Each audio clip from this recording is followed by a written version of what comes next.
မြန်မာနိုင်ငံမှာငလင်းလို့အပြီးသူမကပိုးနာမည်ကြီးကအောင်မြင်လာကြောင်းပြောပြလာတဲ့အီမီဆန်ပရိသတ်ကြီးအားလုံးပဲမင်္ဂလာပါရှင် General Knowledge Channel လေးကနေပြန်လည်ပြီးတော့ကြိုဆိုလိုက်ပါတယ်ငလင်းကြောင့်သူမပို့ပြီးနာမည်ကြီးကအောင်မြင်လာကြောင်းပြောပြလာတာကအီမီဆန်မှာဒါအပြင်အီမီဆန်ကမကြခင်လာမယ့်9နှစ်အတွင်းမြန်မာနိုင်ငံမှာအင်အားကြီးငလင်းကြီးလောက်ခတ်နိုင်တယ်လို့လဲကြိုတင်ဟောကိန်းထုတ်နမိတ်ဖက်ခဲ့ပါတယ်ဒီလိုအီမီဆန်တရားပေါတက်ကြီးရပြောနေတဲ့အပေါ်မှာလဲပရိသတ်တွေကတော့တော်တော်လေးကိုစိတ်ဆိုးဒေါသထွက်နေကြတာဖြစ်ပါတယ်တချို့ကလည်းအီမီဆန်ဟာအတန်းရှင်းရှာလုံးနေပြီလို့လဲပြောနေကြတာပါအားလုံးသိကြတဲ့အတိုင်းအီမီဆန်ဟာဖျားတရားတော်တော်လေးကိုလိုက်စားပြီးဖျားတဲတာကောင်းမှုကုသိုလ်တွေလုပ်တာတရားတိုင်အမျှအတန်းဝေတာတွေကိုအမြဲတမ်းလုပ်လို့ရှိပါတယ်ဒီလိုအဆိုတော့အီမီဆန်တရားဘာသာကိုင်းဆိုင်တာနဲ့အတူသူမဟာလိုက်ပြလာတာကြောင့်အရင်ဘဝကတိုင်နှံအဆက်တွေ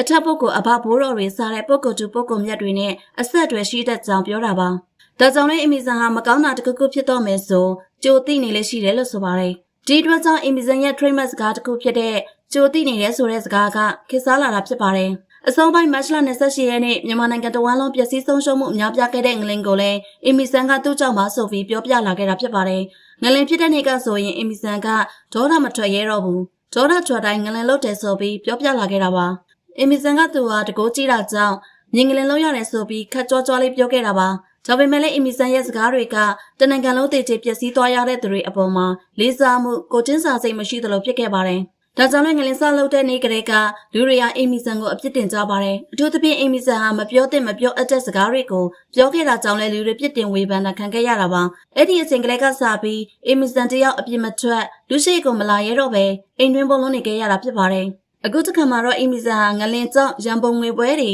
ဖြောပြနေရတယ်လို့အင်တာဗျူးတွေလည်းပြင်နေရတာဖြစ်ပါတယ်။ဒါကြောင့်လည်းအီမီဆန်ကသူမဟာငလင်ဘေးအပြီးမှာပိုပြီးနာမည်ကြီးကအောင်မြင်လာလို့ငလင်ကြောင့်အမျက်ထွက်သွားတယ်လို့ဆိုပါတယ်။ငလင်ဘေးကြားရောက်အပြီးမှာရန်ပုံငွေပွဲတွေဆိုရလို့အထူးသဖြင့်နေပရိသတ်တွေကသူမကိုမြင်မှုတော့ချက်ကချစ်စရာကောင်းမဲ့တည်တော်ကြတယ်လို့အီမီဆန်ဖန်တွေပို့တိုးလာတယ်လို့ဆိုပါတယ်။ဒါကြောင့်လည်းငလင်တစ်ခါလောက်တာကသူမအတွက်အကျိုးမြတ်တွေအများကြီးရရှိသွားတယ်လို့အီမီဆန်ကမီဒီယာအင်တာဗျူးတစ်ခုမှာပြောဆိုလာခဲ့တာပါ။ဒါကြောင့်လည်းလူတွေကအကြီးအကျယ်စိတ်ဆိုးဒေါသထွက်နေကြပါတယ်။ဒါတင်မကသေးပါဘူး။အီမီဆန်ကနောက်9နှစ်အတွင်းမြန်မာနိုင်ငံမှာမြင်းငလင်နောက်တစ်ကြိမ်လှုပ်နိုင်ကြောင်းပြောလာခဲ့တာပါ။အီမီဆန်ကသူမရဲ့အာယုံခံမှုအရာမြင်းငလင်ကြောတွေဟာနှစ်တရာမှာတစ်ကြိမ်အင်အားပြင်းစွာလှုပ်တတ်တယ်လို့ဆိုပါတယ်။အခုဆိုရင်စကိုင်းပြည့်ပြည့်ကျော်ဟာနှစ်ပေါင်း100မှာတစ်ကြိမ်လှုပ်ခတ်သွားပြီဖြစ်ကြောင်းဒါပေမဲ့လူတွေသတိထားရမှာကပဲခူးငလင်ကျော်ဖြစ်တယ်လို့ဆိုပါတယ်။အခုဆိုရင်ပဲခူးငလင်ကျော်ကလည်းလောက်ခတ်ခဲ့တာ65နှစ်ရှိပြီမို့နောက်9နှစ်အတွင်းမြန်မာနိုင်ငံမှာနောက်ထပ်ငလင်ကြီးတစ်ခုလှုပ်နိုင်တယ်လို့အီမီဆန်ကကြိုတင်သတိပေးခဲ့တာပါဒါကြောင့်လည်းလူတွေအနေနဲ့သတိထားတင်တယ်လို့ဆိုပါတယ်တွေကတော့နာမည်မရှိတဲ့စကားကြောင့်အီမီဆန်ကိုစိတ်ဆိုးကြသလိုတချို့ကလည်းအီမီဆန်ပြောတာဖြစ်နိုင်တယ်လို့ဆိုပါတယ်ဒီဗီဒီယိုလေးကိုကြည့်ရှုနေကြတဲ့ပရိသတ်တွေကရောနောက်တစ်ချိန်မြင်းငလင်းလုံးမယ်ဆိုတဲ့ပြောကြားချက်နဲ့အတူငလင်ကြောင့်အကျိုးအမြတ်ရရှိသွားတယ်လို့ပြောလာတဲ့အီမီဆန်ကိုဘယ်လိုမြင်ကြသလဲဆိုတော့ပြောပြသွားကြပါအောင်ရှင်